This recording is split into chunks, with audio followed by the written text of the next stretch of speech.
Whoa, what? I recognise that familiar catchphrase. Why, it's Podquistion's special guest this week, Elon Musk. Hello, Elon Musk. How are you?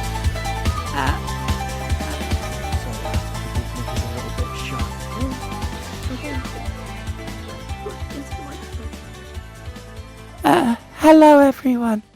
I am Elon Musk. I am 23 years old. I am a businessman and an entrepreneur, and I am very pleased to be here on Podquistion. Hello. Hello. You've been busy recently, huh? Oh yeah, I'm a very busy boy. I have done many things in my life because, as well as a businessman and entrepreneur, I am also an inventor. I have invented the following things. That's a good bit. That's a good. Yeah. Bit. I like that. Yeah. That's good. Yeah. Right, quality gag. It really does take a fucking genius to purchase basically just a brand for infinite money and then throw away the only thing of value from what you bought. Oh, absolutely. Absolutely. Yeah, that sure is a big brain move. It's like when I buy mint in box boglins and just tear them out the box because I want to play with them. Yeah, it's almost as much as a big brain move as not getting planning permission to put a big strobing flashing light facing people's apartments, and then reportedly maybe some people had some seizures and then it has to get taken down. Yeah, a bit. Big brain moves, big brain people. Big, massive, honking brains. Just so fucking done with him. Like, Yeah. I was just saying this the other day on the stream. Like, I honestly don't care anymore anything about him. The takeover of Twitter thing is incredibly disruptive to my life personally and the lives of many of us. 100%. You know, there are a ton of people who have built their entire existence on the basis of being able to promote their work on Twitter. And it is going to be a nightmare for all of them. And maybe Elon's done us a favor, because that was a bad idea to begin with, and we all probably need to find a better way to do shit. But now that he's done that, I have no need for him anymore. I am done.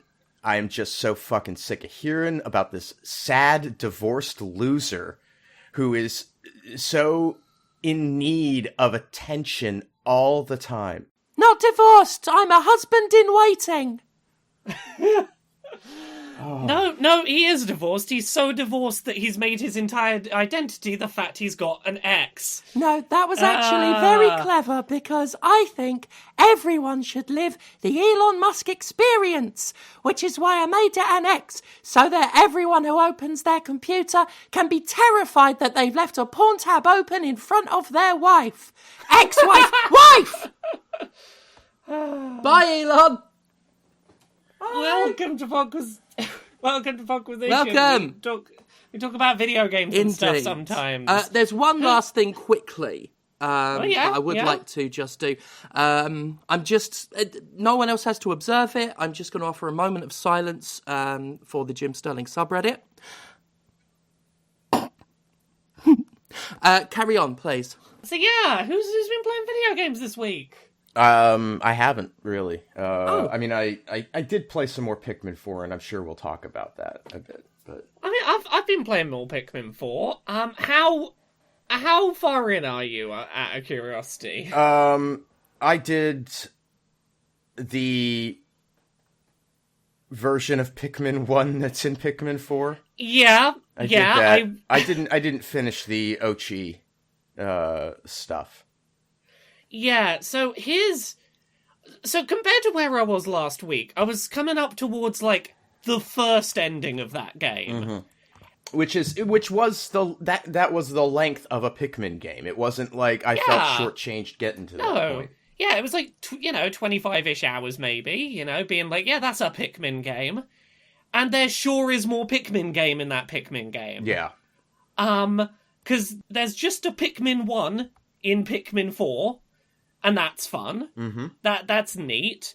Then there's do you want little hardcore mode puzzle challenge room? We got that over there.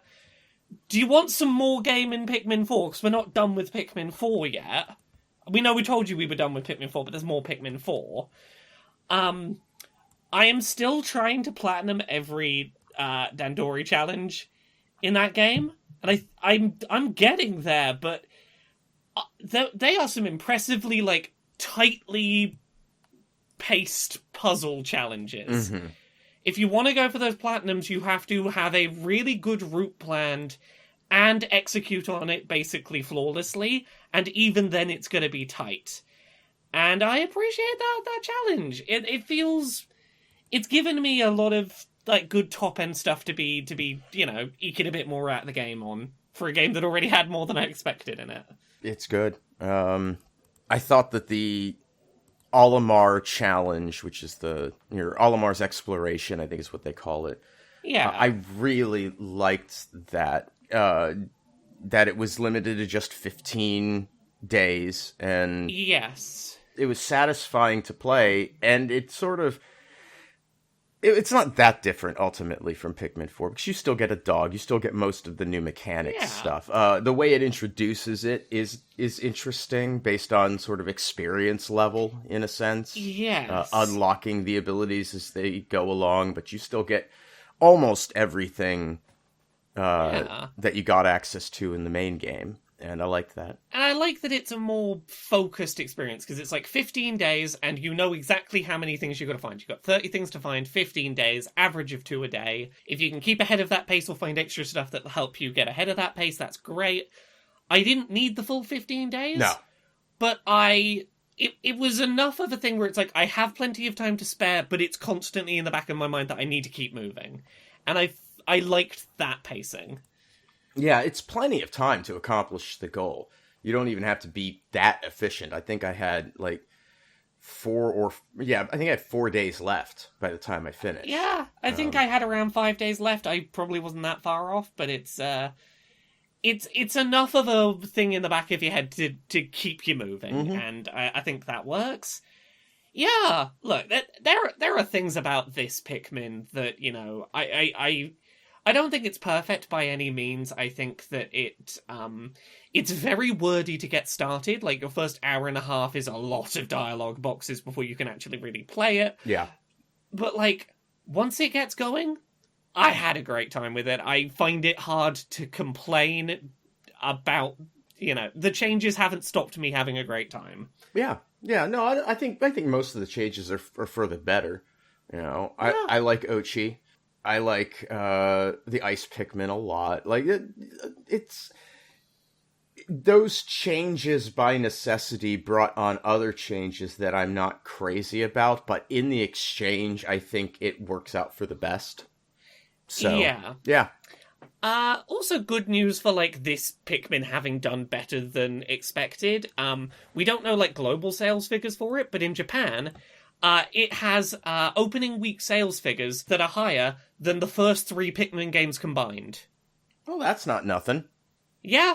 First Pikmin was about 100,000 units in Japan, 160,000 for Pikmin 2, 90,000 for Pikmin 3. That comes to about 350,000. About 400,000 for Pikmin 4 alone in its first week in Japan. Imagine having a game that only sold 100,000 copies in one of the largest countries for the product, and it's still got a sequel. Yeah. It would never happen today. Yeah. The biggest first week sales for a Pikmin in Japan ever was 160,000. And we got a 4th one. That is fucking amazing. And I'm glad that it's finally picking up. This has done like triple the first week sales of that. I'm glad that they kept making more of them. Whoever at Nintendo, that this is your passion project, I'm glad that Nintendo keeps letting you make your weird little thing. Yeah. Make us more Chippy Robo. Well, if sales aren't that important, make us more Chippy Robo. Let's see if we can do the same thing with Chibi Robo. That'd be good. Yeah. What about you, Steph? What you been playing this week? Well, I played a certain brawler, a certain beat 'em up, that I've got some opinions on, and I think some Yeah. people have been expecting me, after recent events, to talk about this brawler. Zeno Clash. I don't know if you've played it, but... Oh, that's right. There is another game we have to talk about this week. Yeah. But no. I have played Zeno Clash. I will get to the other one. Oh, I haven't played this. I didn't expect it to be spelled Zeno. I assumed this was like Xeno, like in the Zeno. No, Zeno Clash. No, this is definitely a different thing. I It see. takes place in a place called Xenozoic.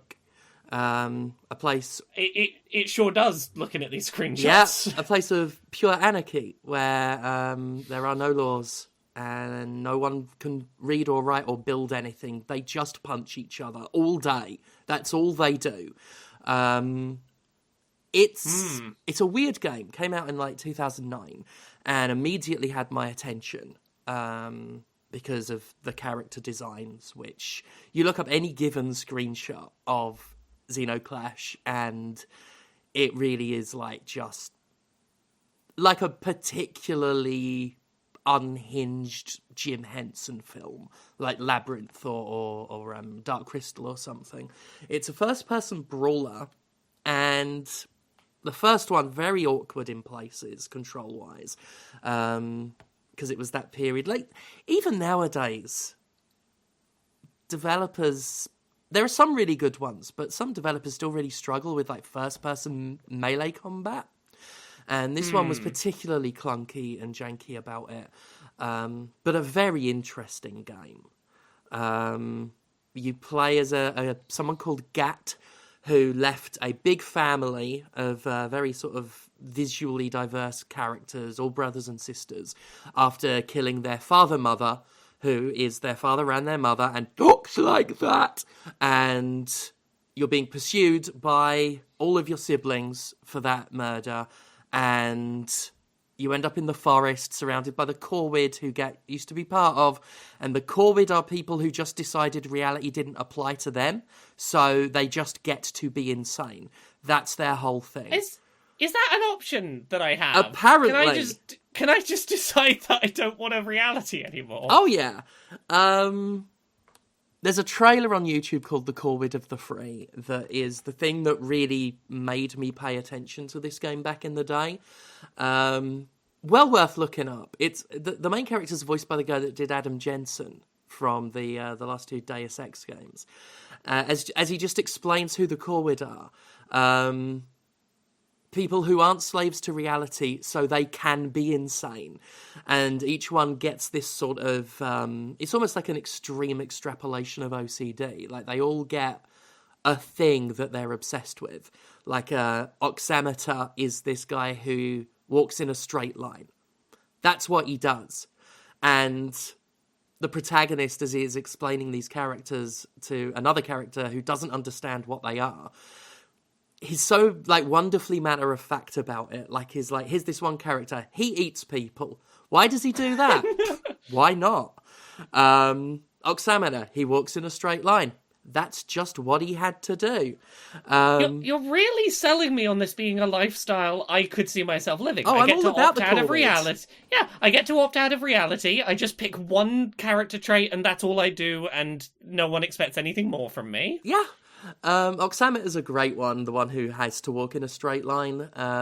There's one part of the game where you're in a big fight in the forest, and he's just there. He's just walking through the fight, non-hostile, just in a big straight line. And later on in the game, you see him up against a tree, dead in the desert, where he just hit a tree and didn't move because he could only walk in a straight line, because that's what his thing was. That's what he did. My favourite one of the Corwid is Helim, who had a compulsion to be invisible, so plucked out the eyes of anything that could look at him, which is just fucking genius. Just brilliant. It reminds me of a Reddit story someone did once of wanting to play like a big, strong orc, but wanting them to be stealthy. And they didn't put their stats into stealth in D&D. They put them into intimidation and were just like, "I'm going to angrily shout at you until you deny that you've seen me." Brilliant. Right. It's very clunky. I would recommend like looking up like a long play or something of it, which for the final 15 minutes of the game I did, because I got too fucking annoyed with it. Because it runs on Steam Deck, but it's even clunkier because it's not officially supported. So it's a bit awkward. But yeah, like the character designs, one of the notable things about it was that there's no repeated character models. You fight each opponent multiple times throughout the game, but every single character model in that game, except for these like generic shadowy enemies that are in one small section, every character model is unique, and every one is just fucking bizarre. I'm glad I played through it again. I became kind of obsessed with Zeno Clash lately. Had a real desire to play through it, to play the first and carry on playing the second, which I thought I'd never played the second, but according to Steam I had a bit. So I played that as well, mainline Zeno Clash 2, which is sort of a lot bigger game, with a little more freedom of exploration and some very moderate RPG elements and stuff. Plays a lot better. I don't think it was as liked by a lot of people as the first one, but I think as a game it's better. But the real surprise for me was a new Xenoclash game came out this year, and I somehow didn't know, despite being fascinated by that series, because if there's one word you can use for it, it's fascinating. It's just called Clash, which might be why I hadn't heard of it. It's called Clash, Artifacts of Chaos, like one of the most generic names you could come up with. Quite different.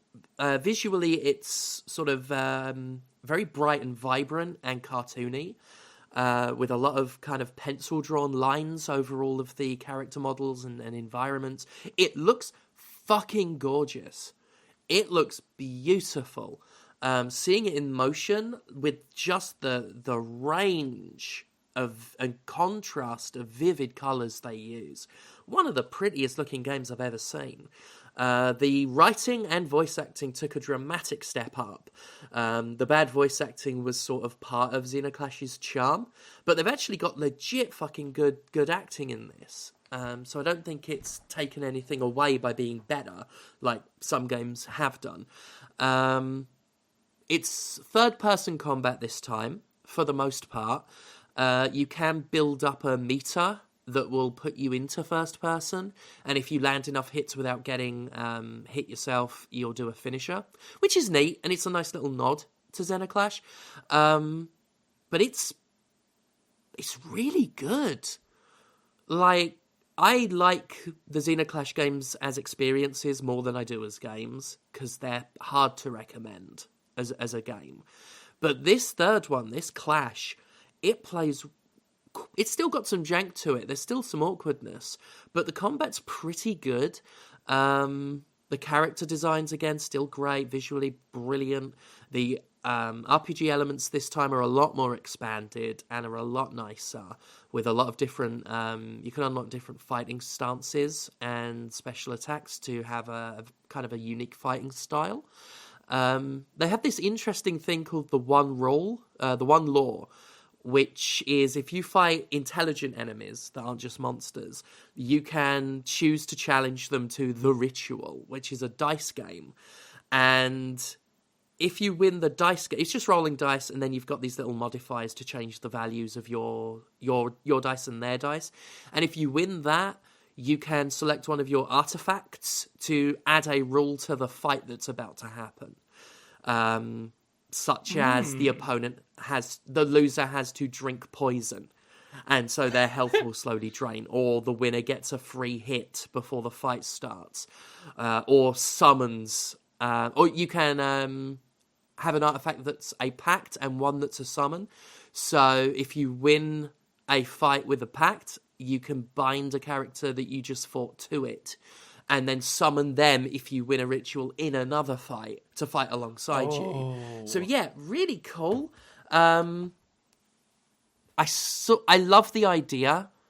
I find the dice sort of thing a bit frustrating. Some of them seem like deliberately loaded against you. But there's some fun stuff. I'm blown away by some of the music, especially. Fucking gorgeous soundtrack. And it's just a really charming little story about this hermit who finds this little boy who's just called the boy, and he's like nothing but this little cute mass of black feathers with big eyes. And he chooses to look after him and sort of escort him safely because these mercenaries want him for like this sort of magic he does. And what I like about it is it's not that I was expecting the typical sort of gruff loner hermit begrudges and resents this kid that's tagging along. But even though he is sort of gruff and he's not particularly, he's not unkind to the boy, but he's not patronize, like he's not going to dress anything up for him. But there's a moment where he's taking him to this city to find him somewhere, like just to give him to someone else because he doesn't think he can stay with him. And this woman who runs this city, Gemini, like just gives the faintest hint that she's going to treat him badly, and straight away Suda's like, no, I'm not gonna give him to you. And then that's sort of the impetus for the story. And he was just so matter of fact of like, no, this is shady, I'm not gonna do it. And doesn't resent it's not like this kind of story that you see. It's got a very generic setup, but they don't do it the stereotypical way, which I like. It's also got one of the best lines. I heard it today while playing. One of the best lines I've heard in a game. There are recurring enemies who are part of a theatre troupe. And they're all like hammy actors. They all wear like almost jestery bandit cowl things. And one of them in the middle of a fight yelled, "I'm going to put your head through the fourth wall." And that is one of the best lines I've ever heard in a game. Not only for the fact that it's clear Xenozoic understands Stanislavski and theatrical tropes, but it's just a fucking good line. Yeah. So yeah, even though I find the Zeno Clash games hard to recommend, this one, Clash Artifacts of Chaos, I would find easy. I'll say that. I'll find it easier to recommend. I think it's really good, and I've gotten really hooked on it. And something tells me by the end of it, I'm going to have felt like I played something quite special. But we'll see. But yeah, I have a lot of good things to say about it. Yeah, you have sold me on trying a weird sounding curiosity that I had not previously known existed. Neat. I played a thing this week. Yeah. That I want to talk about, but I don't want to talk about it in too many specifics because it's not a particularly long thing, but it's the thing that I think is really worth checking out. That's how I've sold certain parts of my anatomy to people. There's a game that came out this week. I think it came out like literally the day before we record this.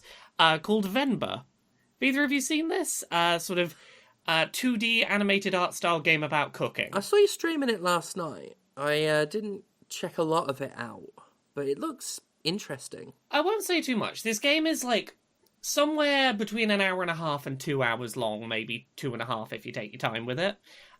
Which I really appreciate a good, concise, experience that you can do in one sitting, and this is one that I think justifies being as short as it is. It is, on the surface, it is a narrative-heavy game about cooking and food and following recipes that is a puzzle game.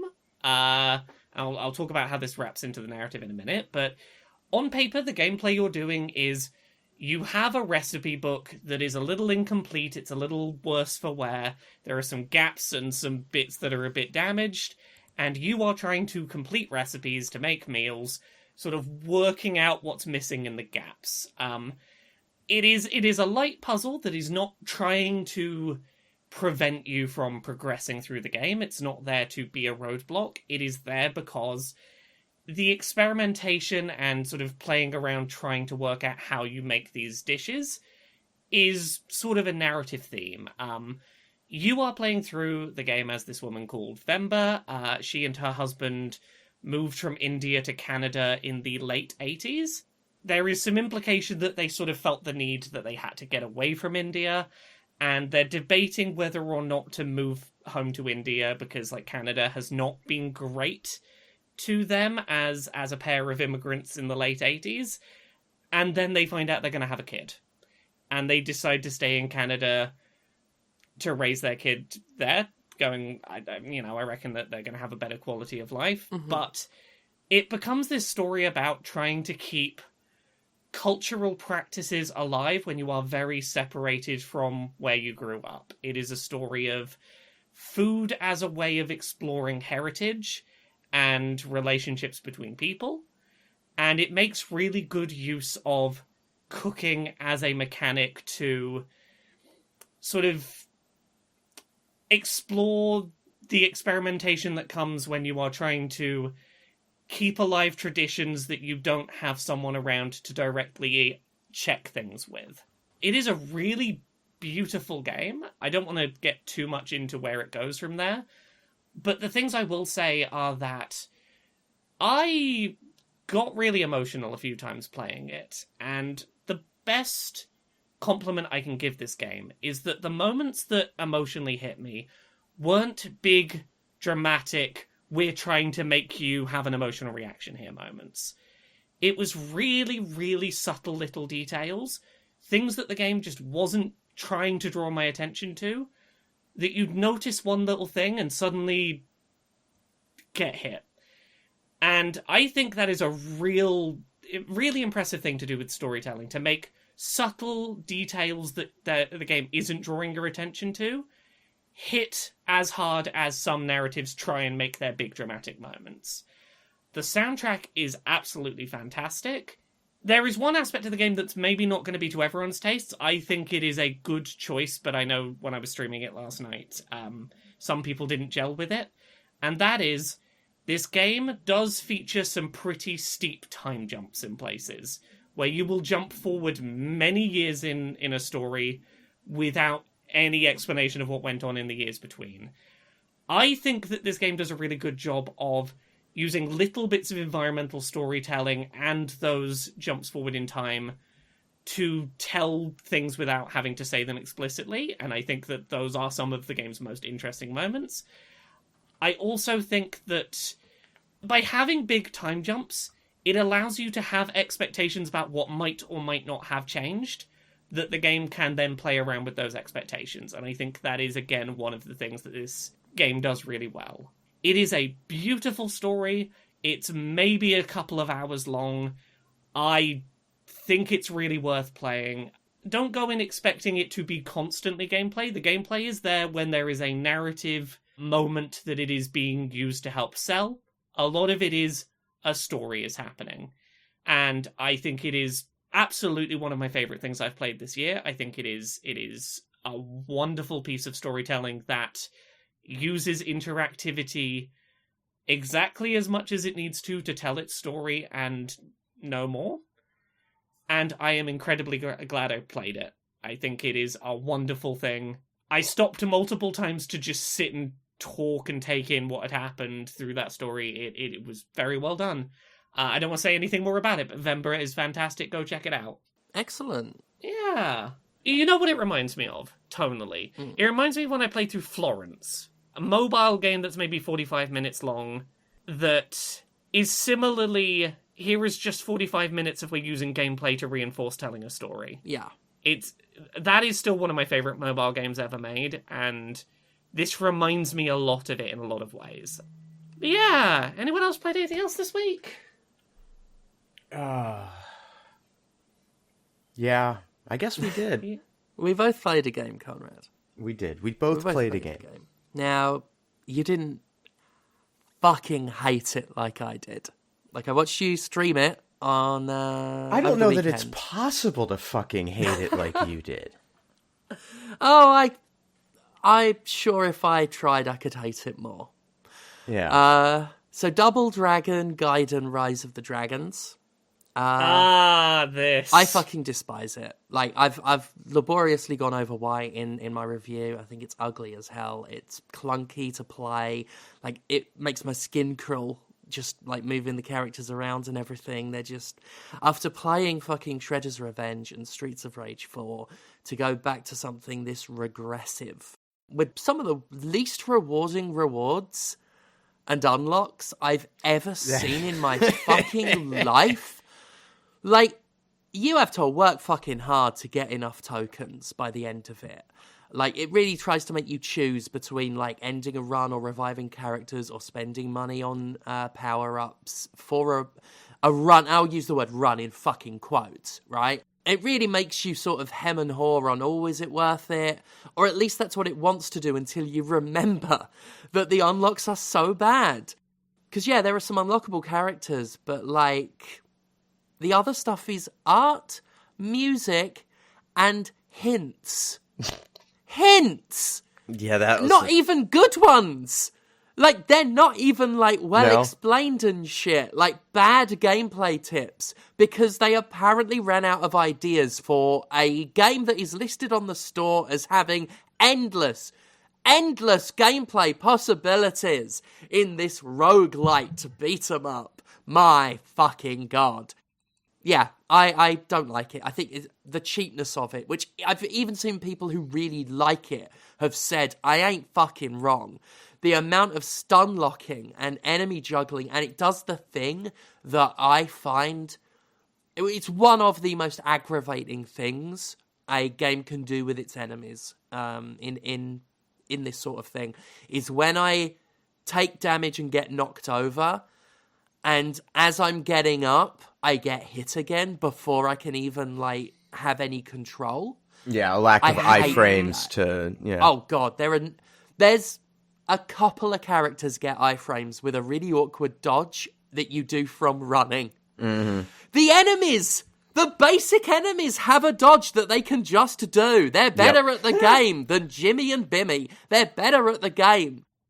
The fact that there are no iframes when you respawn from dying is so ass backwards. I mean, even the original Double Dragon had that. Yeah, all games have that. Normal games, sensible games, proper beat-em-ups have that. I was on the last boss, and that guy can do pretty much one-hit KOs. Just about, pretty yeah. much. I got killed, both the characters, got knocked out. I spent money, spent the hard-earned coins to respawn. I respawned into a boss's attack, and he took 90% of my health before I could even have any control over the character. And that's why... It's despicable. That's why you choose your number 2, the one you don't want to use, you're not going to be dependent on. That's the one you bring in when you're coming back. So in the event you take that hit... It has to be that way, because tagging, you'd think tagging would be tactical, would be like, I can use this to get out of trouble. No, you just tag someone in to join you in on being in trouble. Well, now that's not... You can get out of grabs. Well, and there's an upgrade that you can get through the course of play, one of the purchasable upgrades that will knock down all opponents on a tag-in. That shouldn't be an upgrade. It shouldn't be. I do not feel as strongly about this as you do. Part of that is the developer, Secret Base. This is sort of what they do. If you've played Streets of Red or Devil's Dare. This is the Streets of Red people. I'm in Streets of Red. Yep, so am I. I like Streets of Red. Mm-hmm. I fucking hate this. But that is where, the crowd control mechanic, came over from. I like the crowd control mechanic. I think that's very good. And I like how it's implemented in here, actually. There is a little bit of chaos to it sometimes, in that, like, you may be setting up a crowd control and you don't get it. And that is frustrating. But there will also be times where you will have 2 people that you knocked down and you're all, fuck, I didn't even get my crowd control, and then someone else dies from environmental damage, and you get it. So I like how all of that because the enemies flows. will throw dynamite and then walk on top of stand on top of the dynamite they just threw. Yes, they will. Fucking game. Yeah, it is a game that has its problems for sure, but when it is regressive, and that is kind of expected from me where this developer is concerned. So accounting for that, I do think that there is a patience threshold you have to have with it. I think it demands... I'll just say this, in just as a quick response to that. Shitting your pants on purpose would annoy me a lot more than doing it by accident. Too Human is exactly the game Silicon Knights wanted to make. Yeah. No, yeah, and that's look, that's fine. What I'm saying is the game doesn't have to be for us, right? And I do like older, like that sort of frustrating beat 'em up game of yore, and this is that. I play Streets of Rage like the originals on the regular. Like I get it. Right. But like you said, like even the original Double Dragon, the original did like more than this. There are some things that it absolutely did better. Yeah, there's almost no excuse for no iframes coming into or coming out of death. That, I mean, I can't even begin. That is just such a colossal fuck up. But a lot of the other things, like, you know, the stun locks, the juggling, most of that I would have expected from an old game like this and would blame myself. It's my fault I put myself in that position to have that happen because I know the game is capable of it. It's not necessarily going to be fun for a lot of people. And that's sort of the bit. I don't think it is an abysmal failure of a game. I think it has some deep flaws. The unlocks are it's what's the point? You know, well, the point was to be able, I guess, to say it was a roguelite game because it doesn't have really any other roguelite elements. No. It is dancing the thin line between stretching the truth and false advertising. Yeah. It is dancing on that line. Yeah. And I think, you know, because now the way the levels are structured, you know, pick an area to fight in, and you defeat the boss of that area, and then subsequent areas are extended by another set of screens. And so there is variance in how those are approached, but everything else is built to be the same every time you pass through. They're all linear paths, yeah, and you can Lego them in a few configurations. Yeah. Well, but they're not even Legoed. Like, it's consistently the same. They should be. Oh, I mean, like, overall, you can Lego your progress. Like, I can do this level first and have less of it, and then this level next and have more of it. No, you're right. Lego implies a level of spontaneity that this game doesn't have. Yeah. I think if it were a little more Lego, like, I think if there had been some variety and randomization even within the context of those areas, right? Because there's nothing that says you can't have a beat 'em up that uses procedural generation to pick its screens for the run.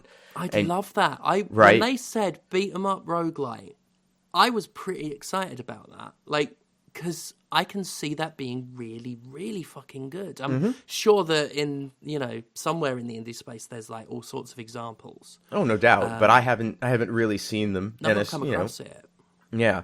And I think that there's a lot of opportunity there to do interesting stuff. And when I was first going through the junkyard area and going into the temple, and there are the rooms with the traps, you know, like the first time you encounter spikes in a room, it's just an empty room with spikes you have to walk through. There's no enemies in it. And why not more of that? You know, sprinkle in a few more of those sorts of things and, you know, have a few varieties of it. And you can then maybe implement a system that feels still like it's fresh and you don't know what's around the corner, even though you've played the level multiple times. You know, then I'd be like, yeah, you made a roguelite. Mm-hmm. Like, I really like the Streets of Red progress structure. Mm-hmm. It ain't roguelite. Like, no. I would never call it that, but I do like it. And if that's what they said it was, I wouldn't have felt like they were like really fucking taking the piss with how they were marketing this.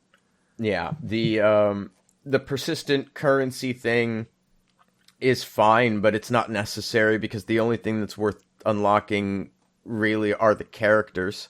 And even half of those are shit. And yeah, I don't even know that I've unlocked anybody because I was saving up for the top one and going to work my way back. I got a couple, and none of them are as good as I keep wanting to call her Marion. No, that is her name, Marion. Marion, yeah. I always get caught between Marion and Marissa. Marion, because her gun is as cheap as anything the enemies have. I struggle with her. Oh, she's so fucking cheap. You just stand at one side, plinky plonky, and then throw a missile, and watch the crowd control bonuses like rake in.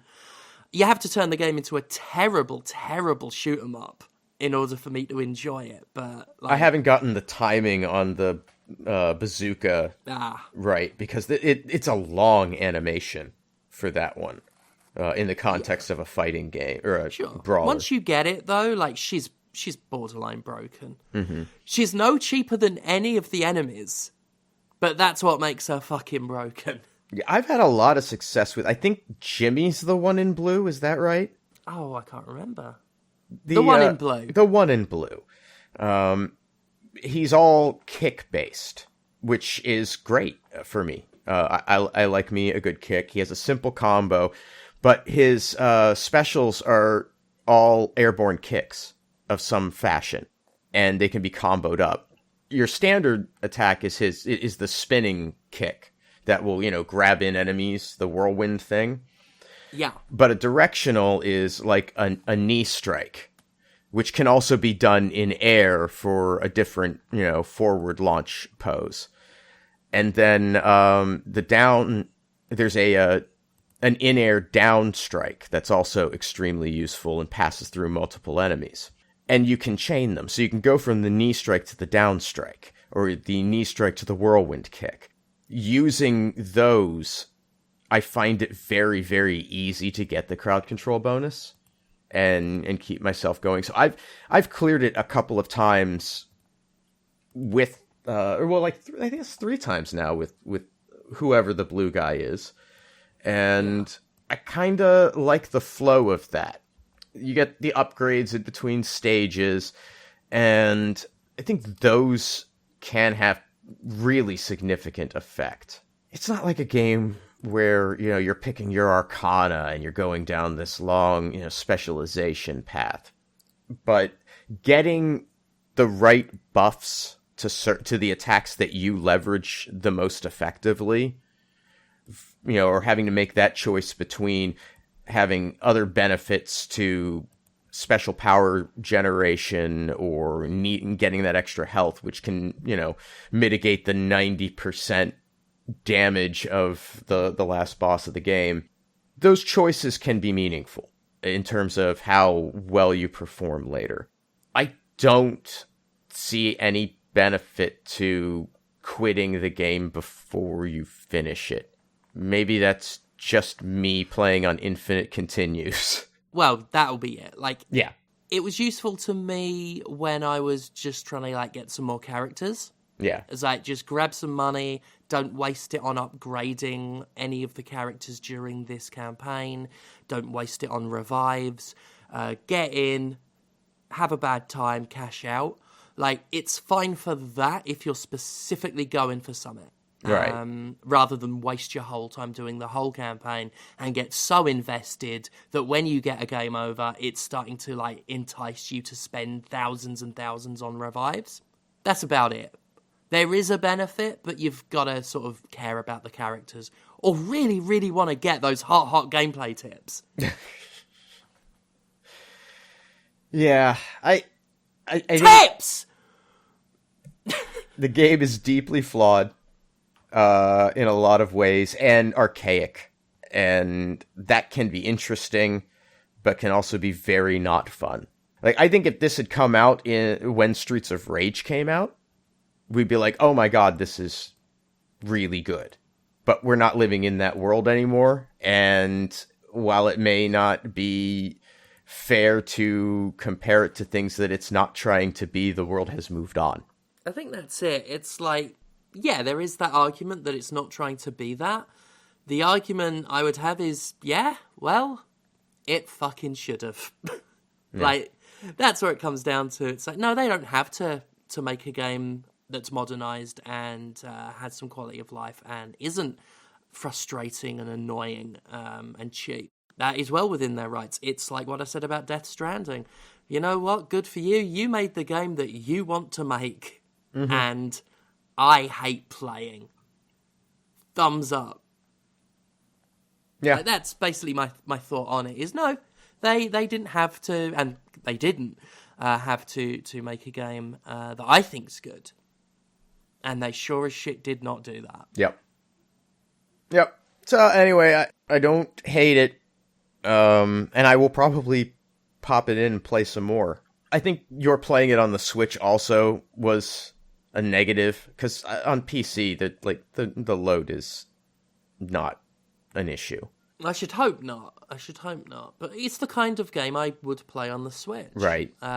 It's exactly the kind of game I like playing on Switch. But the fact that there is a long loading screen for the mission select menu, and then another loading for the actual game, like, it's just, I couldn't fucking believe it. I get it in that there are some games where it frustrates me that the experience is bad on Switch, because Switch is just the place I want to play it. Like, we talked about Cassette Beast not that long ago. Oh god, so Cassette bad. Beast doesn't run great on Switch, but Switch is like the place I want to be playing that kind of game. Yeah. Other things, I've not really played much else this week, but I played around with the setting of a thing I want to talk about. So, start of this year, I put out a video talking about like accessibility stuff that I wanted to see standardized across the games industry. And one of the things I talked about at the time was Xbox has this feature called Copilot Mode, where you can basically have two controllers set up controlling the same player character. And that's useful for like, hey, do you need your buttons spread out a bit more than they currently are? Do you need like one controller sideways because you can hold it a bit easier that way, and to have you know, it allows you to do weird custom stuff with two controllers. It's a really neat feature. Start of this year, neither PlayStation nor Nintendo had any like system level version of that. We'd seen it once on PlayStation with Horizon Forbidden West last year on like a single game basis. And now available in beta on PS5 is something called Assist Controller Support, which is basically the same as Copilot Mode. And as this isn't available everywhere yet because it's in beta and it's kind of limited by some countries, I wanted to talk about it because I've had a chance to play around with it. And short version, it is a positive step forward for PlayStation. This does basically just mirror Copilot Mode's core functionality. Let's say you're playing a game that isn't accessible by default because it's got like button mashing sequences you can't turn off. You could have a second player with you that, you know, you're playing the game, and when a button mash comes up, they, on their separate controller, without having to panic and throw you the controller, can do the button mashing segment, and you can be controlling one character. Things like that. This does do that functionality, and that is great. One thing that it doesn't do is it doesn't allow you to independently button map the two controllers separately, which is something you can do with Copilot Mode on Xbox, which is unfortunate because it limits some of the ways that Copilot Mode is useful. Things like, let's say you can't use trigger buttons on the back of a controller. You could set up a second controller on Xbox to have the A and B buttons be your triggers, for example. You can't do that here because if you remap the second controller, it remaps the first controller as well. So it is not perfect, but I'm glad that it's there, and it is a step towards a thing that I've been really hoping we would see more console manufacturers go, this is a thing we should probably be offering. That's a positive with a, you could still do a little better on that one, PlayStation. That's something to consider trying to do before this goes out of beta. It's nice that they're all still trying. Yeah. Like, without going too much into it, PlayStation this year has been doing catch-up on some of Microsoft's, like, system-level features, and I'm glad they're trying to do it. But every time they've been doing system-level stuff trying to catch up with Xbox, they keep having weird little... not quite doing it as well as Xbox does. And, like, a good example of this, a few months ago we had accessibility store tags on PlayStation finally got added, something Xbox has had for ages. PlayStation's were just, like, less consistently applied. Like, on the day they dropped, a bunch of games that definitely need you to hear spoken dialogue had there is no spoken dialogue in this game, so don't worry about it if you can't hear. You don't need subtitles. There's just no dialogue in the game. Just, like, weird little things where it's, like, not quite as stringent quality control as Xbox's implementation, but I'm glad they're trying. I'm glad they're trying to play that catch-up and that these features are starting to propagate a bit more widely. Should we start wrapping up here? Because I know we got a bit of a deadline today. Yeah, I've got to shoot off. Got a That's all right. We can very quickly do our goodbyes and whatnot. Absolutely. Yeah. Laura, would you like to do some goodbyes and whatnot? I'm sure people would love to hear it. I can do some quick goodbyes. Yeah. You can find me everywhere at Laura K Buzz on all of the platforms you would find me on. Patreon's the one that pays the bills. If you as little as $1 a month, really helps over there. The other thing, if you check out my Twitter, Blue Sky, Mastodon, whatever social media, I am currently longlisted for the Diverse Book Awards 2023 for a couple of categories. One of those is a fan vote category. So hey, Me and My Dysphoria Monster, if you think that is a worthwhile book, a little vote for that over there would not go amiss. What about you, Conrad? Where are you on the internet? You can find me at Conrad Zimmerman on Twitter, Instagram, and Blue Sky. You can buy anti-capitalist propaganda and officially licensed Jimquisition merchandise at mercenarycreative.com. Got some new stuff coming in.